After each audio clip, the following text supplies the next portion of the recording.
multiple exposure or double exposure. Multiple exposure is ஒரு exposure மேல இன்னொரு exposure blend பண்றது தான் multiple exposure. இது more than 2 or 3 up to 10 வரை பண்ண முடியும் digitally. So இப்போ நம்ம பார்க்குறது வந்து 2 exposures வந்து it's called double exposure.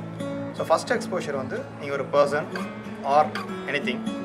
So அதை வந்து ஒரு கொஞ்சம் கான்ட்ராஸ்டான பேக்ரவுண்டில் மேபி பிரைட்டர் பேக்ரவுண்ட் சப்ஜெக்ட் வந்து டார்க்காக இருக்கிற மாதிரி.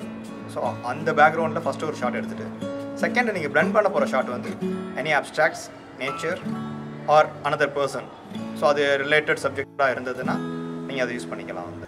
ஸோ இந்த பிளெண்டிங் மெத்தட் எப்படி ஒர்க் ஆகுதுன்னா ஃபஸ்ட் எக்ஸ்போஷரில் எங்கெங்கெல்லாம் டார்க் போர்ஷன்ஸ் இருக்கோ அதோட பேட்டர்ன்ஸ் மேலே தான் வந்து செகண்ட் எக்ஸ்போஷரோட பேட்டர்ன்ஸ் வந்து அப்ளை ஆகும். ஸோ ஃபஸ்ட் எக்ஸ்போஷர்ஸில் ஒயிட் இருக்க இடம் எல்லாம் செகண்ட் எக்ஸ்போஷர் வந்து வாஷ் ஆகிட்டு போயிடும். ஃபஸ்ட் எக்ஸ்போஷரில் டார்க் இருக்க இடம் ஃபுல்லாக செகண்ட் எக்ஸ்போஷரில் இருக்க எலிமெண்ட்ஸ் வந்து எம்பர்ட் ஆகிடும். ஸோ இதுதான் இவ்வளோ சிம்பிள் தான் இதோடது.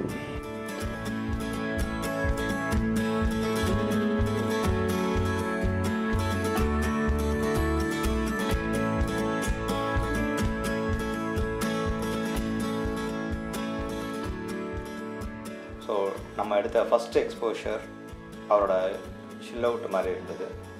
ஸோ செகண்ட் எக்ஸ்போஷர் வந்து இந்த ட்ரீயோடது. ஸோ இதில் வந்து ரெண்டோட பிளெண்டும் இருக்குது. ஃபஸ்ட் எக்ஸ்போஷரில் இருக்கிற எங்கெங்கெல்லாம் டார்க் போர்ஷன்ஸ் இருக்கோ அந்த டார்க் போர்ஷன்ஸ் எல்லாம் செகண்ட் எக்ஸ்போஷரில் இருக்க அந்த அப்ஸ்ட்ராக்ட் வந்து பிளெண்டாக இருக்குது வந்து. ரெஸ்ட் ஆஃப் த போர்ஷன்ஸ் அவரை சுற்றி இருக்கிற அந்த ஒயிட் இருந்த ஸ்பேசஸ் எல்லாமே இப்போ வந்து லைட் ஆயிடுச்சு. ஸோ இதை பேசிக் கரெக்ஷன்ஸ் பண்ணாவே போதும். இதில் வந்து let's change the exposure, increase the contrast. இந்த ஏரியாவில் இருக்க எக்ஸ்போஷர்ஸ் எல்லாம் இன்னும் கொஞ்சம் கம்மி பண்ணணும் அப்படின்னா நம்ம இதில் யூஸ் பண்ணிக்கலாம்.